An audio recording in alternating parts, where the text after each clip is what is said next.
Hi guys, welcome to our SSC Hindi YouTube channel. तो देखिए, railway NTPC से NTPC में जो भी गवर्नर जनरल के अंदर क्वेश्चन बन रहा है, तो कौन कौन से और क्वेश्चन बन सकते हैं, कौन कौन सा इम्पोर्टेंट क्वेश्चन है, ट्रिक के साथ आपको बतलाने वाला हूँ। सो वेरी इंपॉर्टेंट वीडियो, आप ये अंत तक ज़रूर देखिएगा, आपको ज़रूर हेल्प होगा। ठीक है, अगर हेल्प हो रहा है तो वीडियो को लाइक ज़रूर कीजिएगा और सब्सक्राइब चैनल को ज़रूर करना है इस तरह का वीडियो पाने के लिए। तो चलिए देखते हैं, इसमें देखिए क्या दिया गया है। निम्न में से कौन सुमेलित नहीं है? सुमेलित नहीं है मतलब कौन सी उस गवर्नर जनरल का नीति के साथ रिलेशन नहीं है। तो देखिए, देखता है पहला क्वेश्चन है, लॉर्ड कॉर्नवालिस अस्थायी बंदोबस्त, लॉर्ड वेलेजी सहायक संधि प्रणाली, sir John sure Anglo Nepal युद्ध और लॉर्ड हेस्टिंग तृतीय एंग्लो मराठा युद्ध। ठीक है, तो पहले इसका आंसर बोल देता हूँ मैं। इसका जो सुमेलित नहीं है, सर जॉन शॉर जो है एंग्लो नेपाल युद्ध के साथ सुमेलित नहीं है।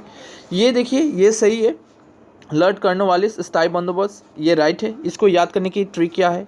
तो देखिए, लॉर्ड कॉर्नवालिस, देखिए लॉर्ड कॉर्नवालिस मतलब कान को कॉर्नवालिस में कान, आप याद रखिए, कान, आपके जो कान है वो अस्थाई है कि नहीं, वो हमेशा के लिए शिफ्ट है। आपका जो कान है जिसे आप सुनते हैं वो हमेशा के लिए शिफ्ट है, हमेशा एक ही जगह अस्थाई है। यानी अस्थाई बंदोबस्त की नीति कौन लागू की थी? तो लॉर्ड कॉर्नवालिस। ठीक है, तो याद रखने की तरीका है, कॉर्न आया है मतलब कान, कान मतलब अस्थाई रहता है, तो अस्थाई बंदोबस्त, ये याद हो गया। उसके बाद देखते हैं लॉर्ड वेलेजी संधि नीति।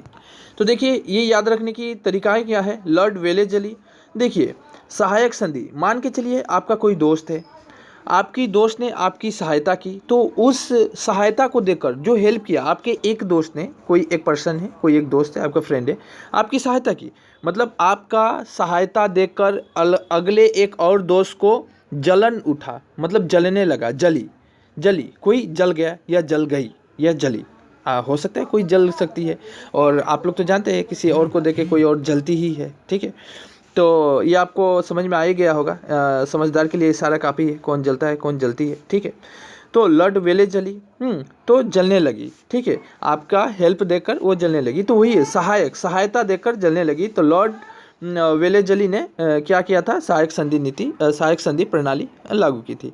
आगे चलते हैं, तो इसको याद करने की तरीका क्या है? जो तृतीय एंग्लो मराठा युद्ध, ये तो मैं बोला था जो ये गलत है, इसको नहीं याद करना है, तो ये सही है यहाँ पे।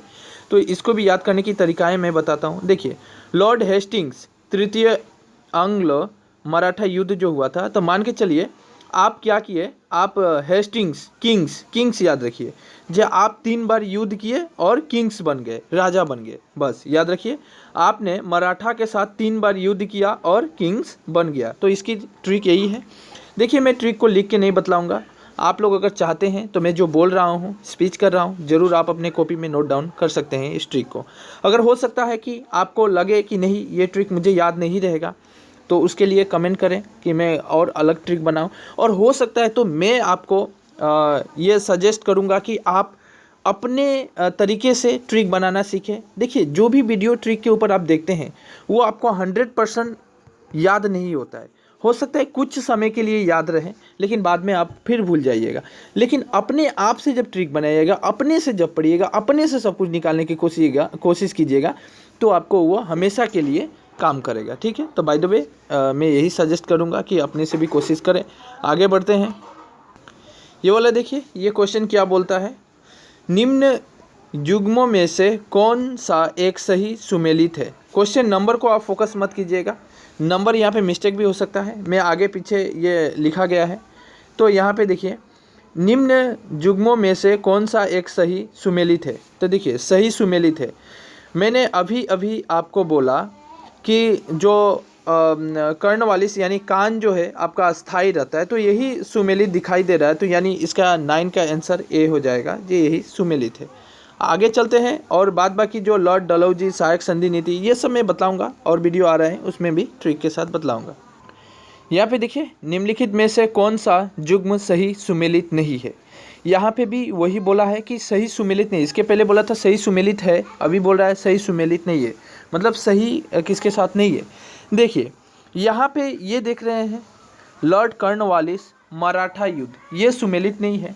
मैंने थोड़ी पहले पढ़ा, मराठा के साथ 3 बार युद्ध करके लॉर्ड हेस्टिंग नाम था, मतलब किंग बन गया। तो लॉर्ड हेस्टिंग ने, एंग्लो नेपाल युद्ध भी हुआ लॉर्ड हेस्टिंग के ही कार्यकाल में, और लॉर्ड हेस्टिंग के ही कार्यकाल में मराठाओं के साथ 3 बार युद्ध हुआ था। तो ये दोनों लॉर्ड हेस्टिंग से जुड़ा है। उसके बाद बात करें तो यहाँ पे तो लॉर्ड हेस्टिंग ऑप्शन में है नहीं, लॉर्ड कॉर्नवालिस दिया है, तो ये गलत है, यानी ये इसका आंसर है, सुमेलित नहीं है। इसके बाद देखते हैं, ये भी सही है, ये सही है। एक्चुअल में आंसर पूछा है सुमेलित नहीं है, तो सुमेलित नहीं है, ये नहीं है। बाद बाकी सुमेलित है, मतलब सही दर्शाया गया है। हेक्टर मुनरो बक्सर का युद्ध हुआ था, हेक्टर मुनरो के समय बक्सर का युद्ध। तो देखिए, हेक्टर मुनरो को याद करने की, ट्रैक्टर को बक्से में बंद करो, बस ये ट्रिक है और कुछ नहीं। ठीक है, ये तो याद ही हो जाएगा। लॉर्ड हेस्टिंग के समय एंग्लो नेपाल युद्ध, उसके बाद मराठा युद्ध, 3 बार मराठाओं के साथ और किंग बन गया। ठीक है, तो उसके बाद कॉर्नवालिस का तो मैंने बोला था, कान अस्थाई होता है, अस्थाई बंदोबस्त की नीति ने कॉर्नवालिस लागू की थी। उसके बाद लॉर्ड वेलेजी मतलब मना था, जलने लगा था, जली, तो जलने से क्या हुआ, अस्थाई बंदोबस्त की नीति लॉर्ड वेलेजी ने लागू की थी। और उन्होंने ही चतुर्थ एंग्लो मैसूर का भी युद्ध हुआ था, मतलब वेलेजी बहुत चतुर थे। बस यही ट्रिक है, वेलेजी क्या थे, चतुर थे। आपको अगर लगता है तो दूसरा ट्रिक बना सकते हैं। बाय द वे, चलते हैं नेक्स्ट क्वेश्चन की तरफ। ये क्वेश्चन पे जरा गौर कीजिएगा। 11 नंबर क्वेश्चन क्या बोल रहा है, बोला निम्नलिखित में से ये तो मैं अभी बता दिया, सॉरी। अच्छा, ये क्वेश्चन नहीं हुआ था, हम लोग 10 नंबर किए थे। तो देखिए 11 नंबर में क्या बोला जा रहा है, निम्नलिखित में से कौन सी सुमेलित नहीं है। यहाँ भी उसी तरह का क्वेश्चन है, जो सुमेलित कौन सा नहीं है। तो देखिए यहाँ पे क्या बोला जा रहा है, पहले इसका आंसर बोल देता हूँ मैं, इसका कौन सा सुमेलित, निम्नलिखित में से कौन सुमेलित नहीं है। तो इसका आंसर डी नंबर होगा, जो लॉर्ड कॉर्नवालिस द्वितीय एंग्लो मैसूर युद्ध। अच्छा देखिए, ये सुमेलित नहीं है, इसको छोड़ के बाद बाकी को हम याद करने की कोशिश करते हैं। देखिए, सिराजुद्दौला प्लासी का युद्ध, ये जो सिराजुद्दौला आप लोगों को मालूम होगा, जो बैटल ऑफ प्लासी हुआ था वो 1757 में हुआ था, मतलब 1757 में हुआ था। और किसके किसके बीच हुआ था, सिराजुद्दौला और अंग्रेज़ों के बीच हुआ था, ब्रिटिश ईस्ट इंडिया कंपनी अंग्रेज़ों के बीच हुआ था। और ये ही एक ऐसा जो युद्ध था जिसमें अंग्रेज़ों ने अपनी भारत में सत्ता जमाने में बहुत कामयाब रहे। ठीक है, इसमें सिराजुद्दौला की हार हुई, अंग्रेज़ों की जीत हुई। मालूम होगा आप लोगों को, आप अगर बैटल पढ़े हैं तो देखिए, बैटल से भी बहुत सारे क्वेश्चन आ रहे हैं। महात्मा गांधी की नॉन कॉर्पोरेशन मूवमेंट हो गया, क्विट इंडिया मूवमेंट्स हो गया, नॉन वायलेंस हो गया, सत्याग्रह हो गया, रॉयल एक्ट हो गया, ये सब बहुत ही गोलमेज सम्मेलन हो गया। ठीक है, उसके बाद जो यहाँ पे ये आपका एक क्वेश्चन आया हुआ था, बहुत सुंदर क्वेश्चन था कि आपका राष्ट्रीय कांग्रेस की गठन कब हुई थी, तो 1885 में हुई थी, और वो भी क्वेश्चन था। तो बहुत सुंदर सुंदर क्वेश्चन आ रहे हैं। अच्छा क्वेश्चन था, क्वेश्चन इतना टफ है नहीं। आप अगर मूवमेंट सबको पढ़ जाते हैं तो क्लास 10th की जो NCERT बुक है, अगर उसको फॉलो करते हैं तो उसमें पूरी मूवमेंट कवर किया गया है, तो आप वहाँ से भी पढ़ सकते हैं। तो बाय द वे, आगे बढ़ते हैं हम लोग। ये सिराजुद्दौला के साथ जो 1757 में जो मूवमेंट हुआ था वो था बैटल ऑफ प्लासी। ठीक है, इसको याद रखने की क्वेश्चन सन भी आता है, कितने सन में। देखिए 1857 में सिपाही विद्रोह हुआ था, आप लोग को मालूम है। 1857 में जो सिपाही मोनिटी हुआ था, ठीक है, मंगल पांडे, आपने नहीं भी देखें तो उसके ऊपर एक मूवी भी बनी हुई है, तो आप जरूर से देखिएगा। बहुत सुंदर वहाँ पे मूवी में दिखाया गया है किस तरह क्या होता है। ठीक है, युद्ध लगने की क्या कारण थी, किसकी जीत हुई, किसकी हार हुई, बहुत अच्छे वहाँ पे समझाया गया है। तो आप जरूर मूवी को देखिएगा। इसके बाद आप अगर ये भी देख लेते, बक्सर का युद्ध, पानीपत का, सबका ऊपर एक वीडियो बनाया गया है, ऑलरेडी बना है। ठीक है, तो वो भी आप जरूर देखिएगा, आपका ABP न्यूज़ पे बना हुआ है, तो आप जरूर देखिएगा। ठीक है, इसके बाद देखते हैं सिराजुद्दौला प्लासी, बैटल ऑफ प्लासी हुआ था 1757। ठीक है, हेक्टर मुनरो बक्सर का युद्ध, दैट्स राइट, ये भी सही है, क्योंकि मैंने पहले बोला था ट्रैक्टर को बक्से में बंद कर लो। बैटल ऑफ प्लासी के कुछ ट्रिक नहीं चाहिए, डायरेक्टली याद हो जाएगा आपका सिराजुद्दौला। ठीक है, उसके बाद लॉर्ड वेलेजी चतुर्थ एंग्लो मैसूर युद्ध, हाँ ये भी राइट है, मैंने थोड़ी देर पहले ही बोला कि वेलेजी जो था वो जलन होता था, और वो लड़का क्या था, बहुत चतुर था। ठीक है, तो आगे बढ़ते हैं। देखिए ये क्वेश्चन ज़्यादा कुछ कह नहीं रहा है। ये क्वेश्चन बोला है निम्नलिखित में से कौन एक सही सुमेलित है, मतलब कौन सही दर्शाया गया है यहाँ पे। तो मैंने अभी भी पढ़ा जो लॉर्ड वेलेजी था, ठीक है, इसने सहायक संधि की नीति भी ये लागू की थी, क्योंकि मैंने पहले ही बोला कि जो वेलेजी था उसे जलन होता था, लोगों को जलन होता था, क्योंकि दोस्त उसका कोई उसका फ्रेंड सहायता करता था तो सहायता को देखकर किसी को जलन होता था, ये जलन होती थी वेलेजी, ठीक है। तो यही बात है। और उसी के समय चतुर्थ एंग्लो मैसूर का युद्ध हुआ था, उधर एंग्लो नेपाल युद्ध हुआ था, ठीक है, तो ये भी हुआ था। तो ये याद रखना है और यही यहाँ पे सही सुमेलित है। आगे बढ़ते हैं, ठीक है। तो बाय द वे वीडियो अगर अच्छा लग रहा है तो ज़रूर एक लाइक कीजिएगा, ठीक है, सब्सक्राइब करना ना भूलें। ये बहुत अच्छी क्वेश्चन है। सही जोड़े बनाए तथा नीचे दिए गए कूट से सही उत्तर चुनिए, ठीक है। 30 नंबर को हम पकड़ते हैं कि यहाँ पे जोड़ी बनाना है, आपको मिलाना है, किससे कौन मिलेगा। पहले है चूक का सिद्धांत, जिसको हड़प नीति भी बोला जाता है। उसके बाद करजन, उसके बाद देखिए बंगाल का विभाजन, बंग में दोहरा शासन किसने लाया था, पार्टीशन ऑफ बंगाल किस गवर्नर के समय हुआ था। उसके बाद सामाजिक सुधार किसके समय हुई थी। तो हम बात करते हैं, मिलाते हैं। देखिए नंबर 1 क्या है, जो 30 नंबर की एक चूक का सिद्धांत, ठीक है, हड़प नीति। हड़प नीति किसने लागू की थी, तो ये डलहौजी ने लागू की थी। सो वेरी वेरी इंपॉर्टेंट, आपको याद रखना है। हड़प नीति किसने लागू की थी, तो डलहौजी ने लागू की थी। तो मिलाते हैं हम, हड़प नीति लागू की डलहौजी ने, ठीक है।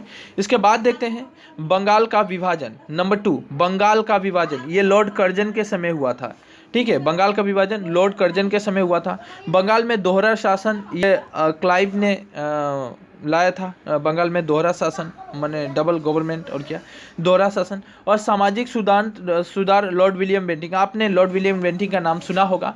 उन्होंने जो सतीदाह प्रथा है उसके ऊपर रोक लगाई थी। उन्होंने सामाजिक सुधार के ऊपर बहुत काम किए। उसी तरह समाज सुधार के ऊपर राजा राम मोहन राय का भी बहुत योगदान रहा है। तो आप जरूर स्टडी पढ़ेंगे तो उनके बारे में ज़रूर पढ़िएगा, ठीक है। तो बाय द वे आपको ये मिलाना आ गया होगा अभी देखकर। और आप याद रखिएगा, सामाजिक सुधार देखने से ही लॉर्ड विलियम बेंटिंक की नाम आना चाहिए डायरेक्ट। और बंगाल का विभाजन डायरेक्टली नाम आना चाहिए लॉर्ड कर्जन के समय, ठीक है। हड़प नीति, so very very important question आ चुका है इस बार के एनटीपीसी में। तो हड़प नीति का जो सिद्धांत है, चूक का सिद्धांत किसने लागू किया था, तो डलहौजी ने लागू किया था, लॉर्ड डलहौजी ने। हड़प नीति का सिद्धांत डलहौजी ने लागू किया था, ठीक है। बंगाल में दोहरा शासन किसने लाया, तो क्लाइव ने लाया, क्लाइव। क्वेश्चन को एक बार रीड कर लीजिए, क्या बोला गया है। सूची 1 के साथ सूची 2 को मिलाइए तथा नीचे दिए गए कूट का प्रयोग सही उत्तर को चयन कीजिए, ठीक है। आपको यहाँ पे सूची 1 दी गई है, सूची 2 दिया गया है, दोनों को मिलाना है, ठीक है। हम मिलाते हैं। बाय द वे क्वेश्चन कुछ नीचे भी है, मैं उसको आपको दिखाना चाहता हूँ।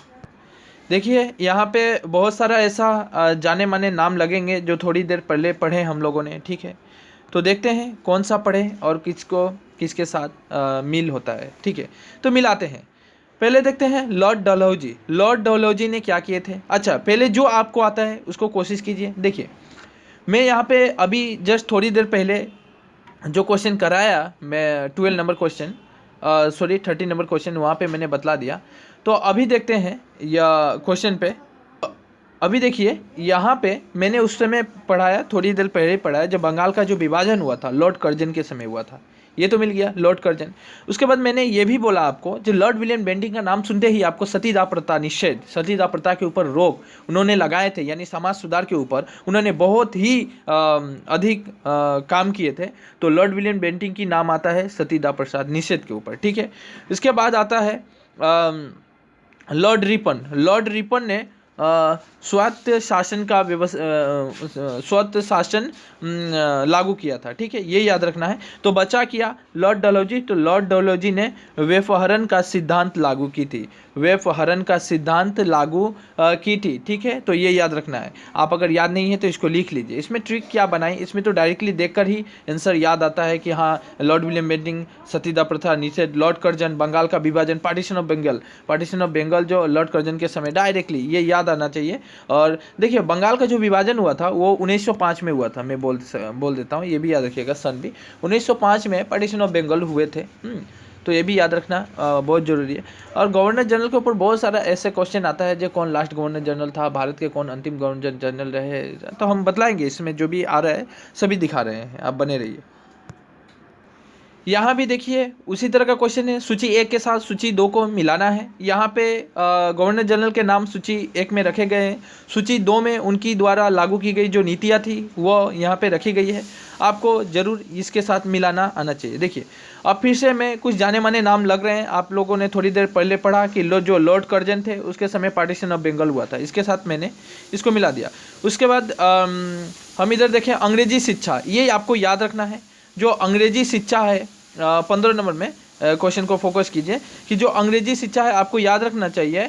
जो क्लाइव ने क्या किया था, अच्छा बेंटिंक का, पहले लॉर्ड विलियम बेंटिंक जो हमने थोड़ी देर पहले पढ़ा, लॉर्ड विलियम बेंटिंक को जिसके साथ हम मिला सकते हैं उसको पहले मिलाते हैं। लॉर्ड विलियम बेंटिंक एक तो समाज सुधार काम किए थे, 2 नंबर जो बेंटिंक है। इसके बाद उन्होंने एक काम किया था, समाज जो सुधारा, समाज सुधारने के बाद जब समाज सुधरता कब है, शिक्षा के ऊपर जब वहाँ पे साक्षरता बेसी होगी तो वहाँ का समाज भी ठीक होगा, आगे साक्षरता कम होगी समाज भी बिगड़ेगा। तो यही बात है, जो शिक्षा अंग्रेजी शिक्षा किसने लाया था, लॉर्ड विलियम बेंटिंक। इसमें ट्रिक बस यही है कि लॉर्ड विलियम बेंटिंक समाज सुधार के ऊपर काम करते थे। जब समाज सुधारना है तो आप भी अगर जब समाज सुधारिएगा तो शिक्षा लागू करना पड़ेगा, शिक्षा पे उन्नति करना पड़ेगा। जब किसी भी राज्य या देश का शिक्षा पे उन्नति की जाए तो वह देश भी उन्नति होता है, वहाँ के लोग भी उन्नति होंगे, समाज भी उन्नति होगा, पर्यावरण भी उन्नति होगा, सब कुछ उन्नति होगा, सब कुछ उन्नति की कागार पे जाएगा। तो शिक्षा जो है उसके ऊपर हमें अच्छी व्यवस्था करनी चाहिए। तो बेंटिंक ने भी वह शिक्षा, अंग्रेजी शिक्षा लाई थी,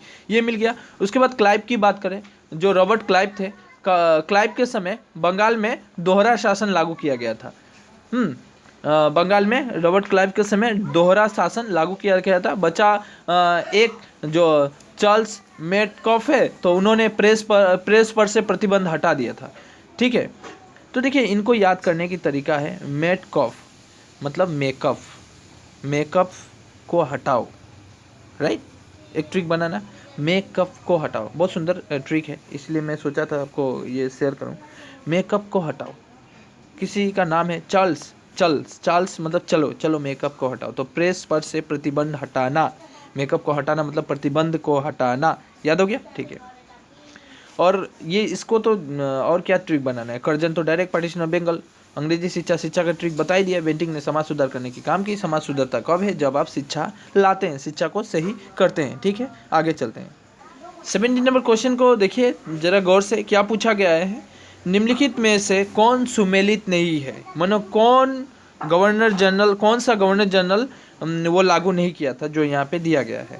अच्छा देखते हैं, लॉर्ड कॉर्नवालिस स्थायी बंदोबस्त, राइट, ये तो सही है, मैंने पढ़ा और पढ़ाया भी, आपको पढ़ा और पढ़ाया भी। मैंने बोला थोड़ा पहले कि हाँ आपका जो कान होता है अस्थायी रहता है, तो अस्थायी बंदोबस्त राइट है।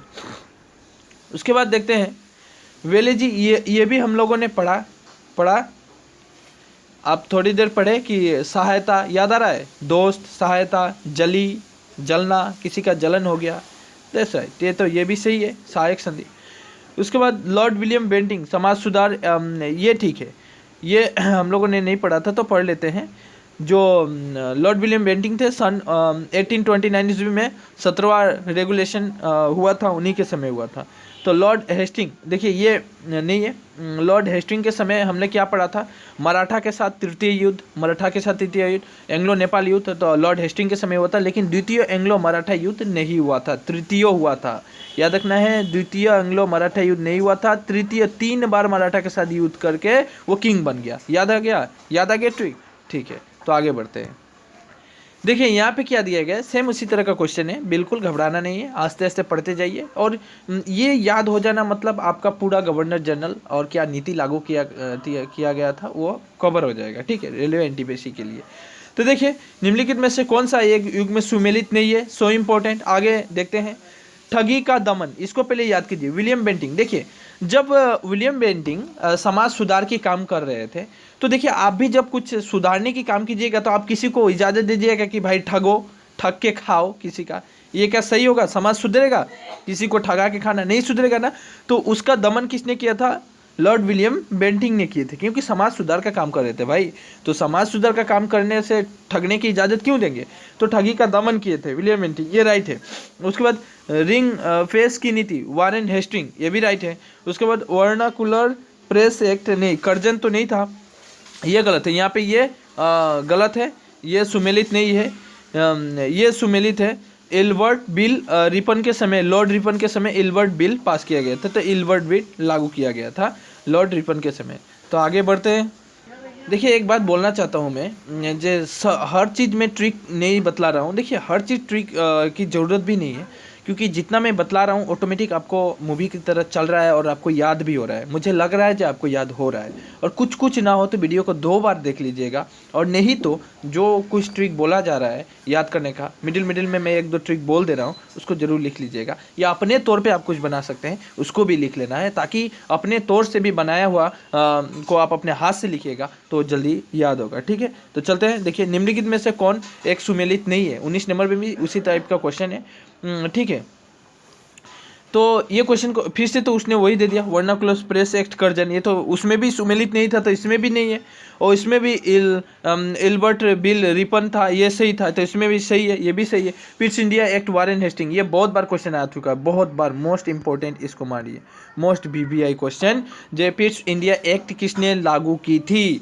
तो वारेन हेस्टिंग। ठीक है, वारेन हेस्टिंग का नाम नहीं भूलना है। वारेन हेस्टिंग किंग मतलब राजा, और किसका राजा? तो इंडिया का राजा, भारत का राजा। सोच लीजिए, उसको आप मान लीजिए जो भारत का राजा, मतलब पीस्ट इंडिया एक, इंडिया के लिए राजा। ठीक है, तो यही याद हो जाएगा। उसके बाद doctrine of left Dalhousie, Lord Dalhousie, doctrines of left Dalhousie. ठीक है, तो इन्होंने लागू किए थे। इसका पहले भी मैंने वहाँ पे बताया था कि लॉर्ड डलहौजी जो थे हड़प नीति लागू किए थे। हड़प नीति का जो सिद्धांत था, हड़प नीति मतलब क्या है, देखिए मैं बताता हूँ। मतलब मान के चलिए आप अगर राजा है, आपका कोई संतान ना हो, तो आपकी जो प्रॉपर्टी है वो कौन ले लेगा? तो उस समय वो ब्रिटिश ले लेता था। ठीक है, ब्रिटिश अपने कब्जे में कर लेता था। इस नीति का ही नाम वही है, डॉक्ट्रिन्स ऑफ लेफ्ट डलहौजी ने की थी। समझ में आ रहा है? मतलब आपकी कोई संतान, पहले तो ऐसा होता था, राजा महाराजा के जो भी संतान थे, मतलब उसका बेटा ही राजा बनता था, फिर उसका बेटा राजा बनता था, इस तरह करके था।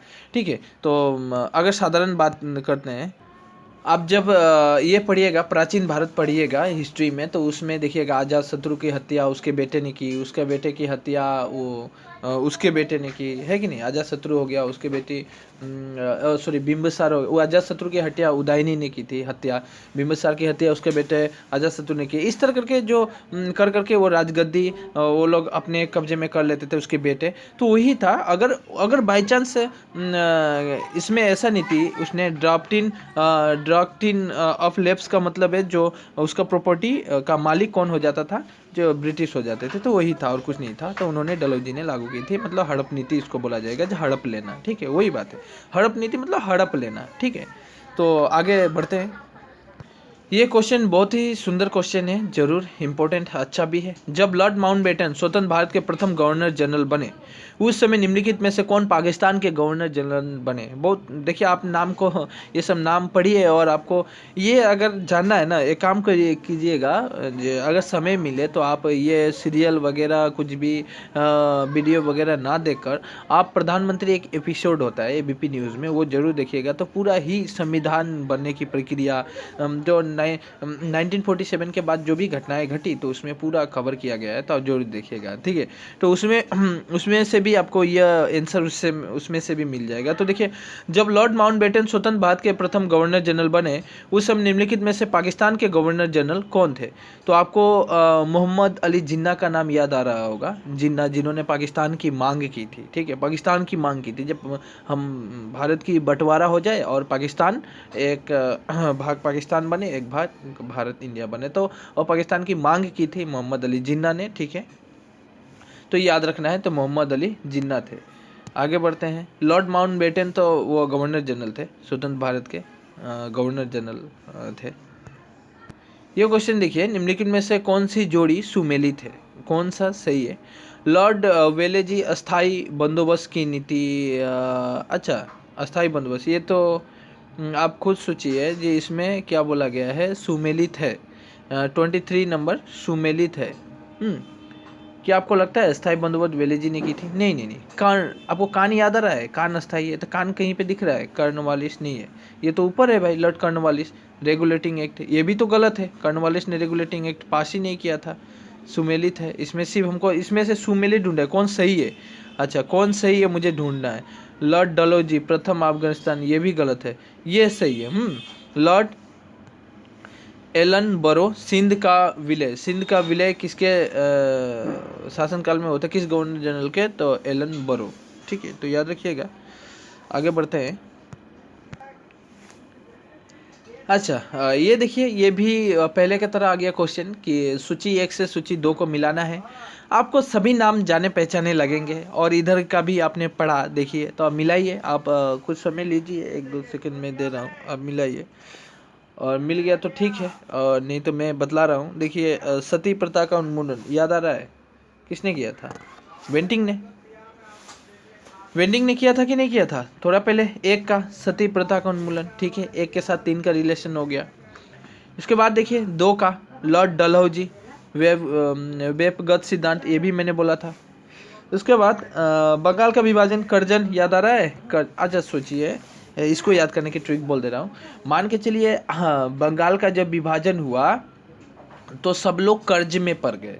कर्ज, कर्ज मतलब बंगाल का विभाजन हुआ, लोगों की जो ये थी, बिजनेस थी, ठप पड़ गई थी। लोग कर्ज ले लिए थे एक दूसरे थे, तो कर्ज में पड़ गए थे, यानी लॉर्ड कर्जन हो गया ट्रिक। उसके बाद स्थायी स्वशासन की व्यवस्था, लॉर्ड रिपन ने। स्थायी स्वशासन, स्थायी स्वशासन, किंतु अस्थाई बंदोबस्त की बात नहीं बोल रहा हूँ मैंने, अस्थाई बंदोबस्त का बात बोला था लॉर्ड कर्नवालिस, लेकिन यह अस्थाई स्वशासन, रिपन, लॉर्ड रिपन। ठीक है, तो आगे बढ़ते हैं। देखिए, ये जो क्वेश्चन है 26 के बाद 27, 28, 29, 30, ये बाय मिस्टेक पेंटिंग हुआ है। यहाँ पे देखिए, यहाँ पे देखिए बाय मिस्टेक ये टाइप हो गया है। यहाँ पे देखिए, ये 26 नंबर ही क्वेश्चन है।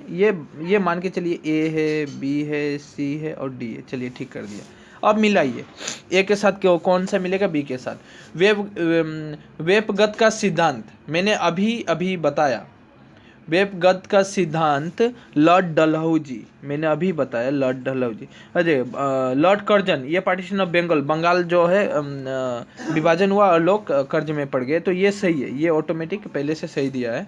लॉर्ड विलियम बेंटिंक, इसने मैंने बोला था समाज सुधार के ऊपर काम किए थे। बंगाल में दोहरा शासन, बंगाल में दोहरा शासन, जो सी नंबर है, सी नंबर की मिलान कीजिएगा, जो 26 का सी नंबर के, वो खुद ऑटोमेटिक पहले से ही लॉर्ड क्लाइव, ठीक ही है, ये मिला हुआ है। बंगाल में दोहरा शासन लॉर्ड क्लाइव के समय ही हुआ था। थोड़ा हम लोग पढ़ के आ चुके हैं, याद कीजिए, पढ़े कि नहीं, दोहरा शासन पढ़े हैं, इसलिए मैं बोल रहा हूँ, ये सब आपको अब पहचान का ही लगेगा, बस क्वेश्चन थोड़ी घुमा फिरा के रहेगा और कुछ नहीं। ये एक इम्पोर्टेंट क्वेश्चन लगा तो इसको भी मैं ले लिया। रिंग फेंस का संबंध किस गवर्नर जनरल से है।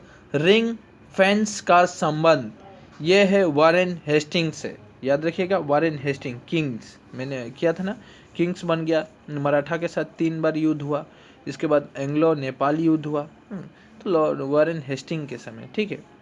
तो आगे बढ़ते हैं, वो ये रिंग फेंस का संबंध। देखिए ये 29 नंबर, इसमें कोई ट्रिक है नहीं, इसके आंसर मैं बोल देता हूँ। भारत में अंग्रेजों के समय में प्रथम जनगणना हुई थी। देखिए हम लोग का जो अभी सेंसस यूज़ करते हैं, जिसका डाटा हम लोग अभी इस्तेमाल करते हैं, वो 2011 का सेंसस को यूज़ करते हैं। लेकिन ये बातें बोली जा रही है जब अंग्रेज थे, अंग्रेजों का शासन था भारत में, उस समय जो जनगणना हुई थी, किस जो गवर्नर जनरल के शासनकाल में हुई थी, तो लॉर्ड मेयो के कार्यकाल में हुई थी। ऑप्शन नंबर सी राइट है, ठीक है। आगे बढ़ते हैं। अभी भी हम लोगों ने पढ़ के आ गया कि देखिए भारत में स्थानीय स्वशासन, स्थानीय स्वशासन की नीति लागू की थी लॉर्ड रिपन ने, याद रखना है, इसको भूलना नहीं है। लॉर्ड रिपन ने स्थानीय स्वशासन की नीति लागू की थी। देखिए सेम क्वेश्चन है, क्वेश्चन को बस दोहराया गया है, थोड़ी घुमाई गई है। भारत में स्थानीय स्वायत्त शासन को किसने प्रोत्साहित किया। एक ही बात है ना, स्थानीय स्वशासन की नीति लागू करना, स्थानीय स्वायत्त का शासन को प्रोत्साहित करना, मतलब एक ही मीनिंग दर्शाता है। तो ये भी आंसर होगा Lord Ripon, option number D, ठीक है। देखिए ये जो एक क्वेश्चन मैं बतला रहा हूँ, भारत के अंतिम वायसराय कौन थे, बहुत इंपॉर्टेंट क्वेश्चन है, 34 नंबर क्वेश्चन, बहुत इंपॉर्टेंट है, ठीक है। तो भारत के अंतिम वायसराय कौन है, तो अंतिम वायसराय थे आपका वी नंबर राजगोपालचारी, यही थे, यही गवर्नर जनरल भी बने भारत के प्रथम। हाँ तो ठीक है, हम बोल रहे हैं कि देखिए एक क्वेश्चन को किस तरह एग्ज़ाम में मतलब उलट पलट किया जाता है, तो वो अभी मैं इस वीडियो में दिखला रहा हूँ। आप भारत के अंतिम वायसराय को जानिए। अंतिम वायसराय कौन थे? राजगोपालचारी। देखिए एक क्वेश्चन और बतला रहा हूँ। लॉर्ड माउंटबेटन तो गवर्नर जनरल थे ही, वो तो मैं बोला ही था। यहाँ पे क्वेश्चन देखिए क्या बोला गया है। स्वतंत्र भारत के प्रथम भारतीय गवर्नर जनरल उस समय लॉर्ड माउंटबेटन था जब स्वतंत्र भारत हुआ था, लेकिन भारतीय गवर्नर जनरल यहाँ पे डायरेक्टली मेंशन किया गया है, भारतीय गवर्नर जनरल। ठीक है, ये आपको याद रखना है। अगर गवर्नर जनरल पूछा तो लॉर्ड माउंटबेटन था, मैंने पढ़ के आया, लेकिन और पढ़ा के आया। यहाँ पे देखिए क्या बोला, स्वतंत्र भारत के प्रथम भारतीय गवर्नर जनरल, भारतीय का नाम मेंशन किया गया है, तो प्रथम भारतीय गवर्नर जनरल सी राजगोपालचारी ही थे। ठीक है, 35 का डी नंबर, सी राजगोपालचारी। देखिए सी राजगोपालचारी उधर वायसराय भी थे। तो अभी देखिए इस क्वेश्चन को और घुमाता हूं मैं। लीजिए क्वेश्चन को और घुमाया गया। भारत के प्रथम एवं अंतिम भारतीय गवर्नर जनरल, भारत के प्रथम भारतीय गवर्नर जनरल और भारत के अंतिम भारतीय गवर्नर जनरल। क्या क्वेश्चन पूछ रहा है, देखिए ध्यान दीजिए। 36 नंबर, भारत के प्रथम गवर्नर जनरल और भारत के अंतिम गवर्नर जनरल, भारतीय, किंतु भारतीय का नाम मेंशन करना है आपको। ये भारतीय का ही प्रथम और अंतिम, भारतीय प्रथम और अंतिम वही सी राजगोपालचारी ही थे। ठीक है, प्रथम भी थे और अंतिम भी थे। ठीक है, यहाँ पे देखिए क्वेश्चन को किस तरह घुमाया गया है। एकमात्र भारतीय गवर्नर जनरल थे, एकमात्र, एक ही बना भारतीय गवर्नर जनरल। कौन थे? फिर से वही, उन्हीं का नाम सी राजगोपालचारी। तो बात वही है। क्वेश्चन को देखिए किस तरह घुमाया जा रहा है। चलिए आपको और एक बार दिखाता हूँ मैं। देखिए और एक बार देखिए, 4 बार उन्हीं का नाम पढ़ा मैंने, एक बार और पढ़ा रहा हूँ मैं। प्रथम भारतीय जिन्होंने स्वाधीन भारत में गवर्नर जनरल का पदभार ग्रहण किया, मतलब ऐसे एक भारतीय का नाम बताना है जिन्होंने जब भारत स्वाधीन हुआ 1947 में, उस समय गवर्नर जनरल का पदभार ग्रहण किया। वो कौन थे? फिर से उन्हीं का नाम दो, सी राजगोपालचारी। देखो राजेंद्र प्रसाद कौन थे? प्रथम राष्ट्रपति बने राजेंद्र प्रसाद जी। ठीक है, एम ए अंसारी, इन लोगों का काम बहुत था। तो अभी हम जो पॉलिटिकल दिखलाएंगे पढ़ाएंगे तो उसमें बहुत अच्छे एक्सप्लेन करूंगा एक एक के बारे में। चलिए और एक बार उन्हीं का नाम पढ़ लेते हैं, कोई बात नहीं। स्वतंत्र भारत का अंतिम गवर्नर जनरल कौन था? चलिए फिर से पढ़ा मैं, फिर से उन्हीं का नाम आएगा, सी राजगोपालचारी। देखिए 6 बार मैंने उन्हीं का नाम पढ़ा, अब तो याद हो गया सी राजगोपालचारी कौन थे।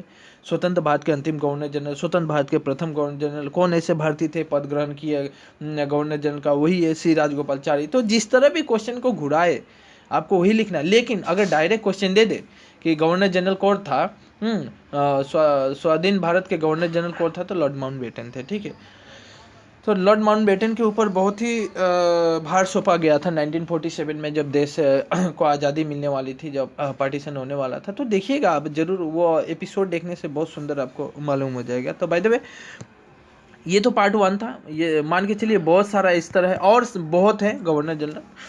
तो मैं दिखाऊंगा पार्ट 2 में, ये पार्ट 1 रहेगा। और पार्ट 2 को देखना है तो चैनल को सब्सक्राइब जरूर करना है, लाइक जरूर दीजिएगा वीडियो को। जो भी बच्चे देखें जरूर लाइक करना है। अपनी जो क्वेरी है नीचे जरूर कमेंट बॉक्स में लिखना है। तो बाय, टेक केयर। अपने फ्रेंड के पास शेयर कीजिएगा अगर अच्छा लगा तो, अगर नहीं लगा तो डिसलाइक भी कर दीजिए और उसका वजह लिख दीजिए। बस इतना चाहता हूँ मैं। तो बाय, टेक केयर।